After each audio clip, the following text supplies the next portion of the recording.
From your local National Weather Service office here in La Crosse, this is meteorologist Dave Lawrence. I want to bring you an update regarding the potential for several rounds of severe thunderstorms across the region as we go from late this afternoon into the day on Sunday. The first risk area we're going to look at here is as we go to later the afternoon into the evening hours and potentially overnight as well. Just quickly show you here on the map. Generally speaking, along and north of I-94, up into central and northern Wisconsin is where the greatest risk for severe storms will be, again, late this afternoon into the evening hours.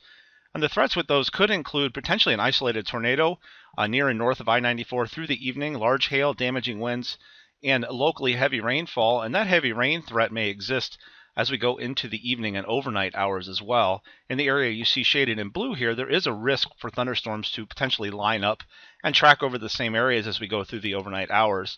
Now, our confidence on this at this time is rather low, but we wanted to at least mention the potential does exist for some heavy rainfall into the overnight hours. A second threat for severe thunderstorms will also exist during the day on Sunday. This one will be with a complex of showers and thunderstorms we expect to develop over South Dakota tonight, and then very quickly race eastward somewhere along or either side of I-90 as we go into the late morning and afternoon hours of Sunday. That particular system, should it develop, will have the potential to produce some very strong wind gusts, damaging winds, and potentially some heavy rainfall as well.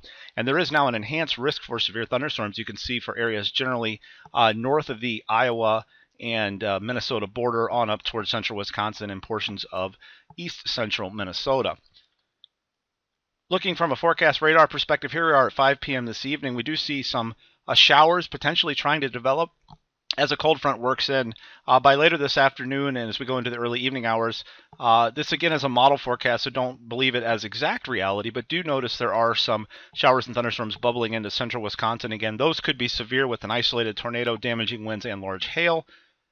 That axis will then very slowly slip southward toward the I-90 corridor as we go later into this evening and overnight. And that is where we do potentially see the risk for some heavier rainfall overnight. So keep that in the back of your mind. We'll be here watching it for you as we go through the overnight hours. Notice that complex of thunderstorms developing over South Dakota very early during the morning hours of Sunday. And then that feature is expected to race eastward very quickly, moving probably at 50 to 60 miles per hour. And then by the time we get into late Sunday morning, there are some questions about whether or not that system will track just north of most areas or if it will come right down the I-90 corridor. So you're going to want to keep a very close eye on the latest forecast as we go with this system here over the next 24 hours or so. Once again, thank you for your time today. Please stay weather aware as we go through the next 24 to 36 hours, especially those that are going to be outdoors and camping, as again, there will be a risk for several rounds of severe thunderstorms across the region. Thanks again for your time, and check back for later updates as we refine the forecast here over the next 24 hours.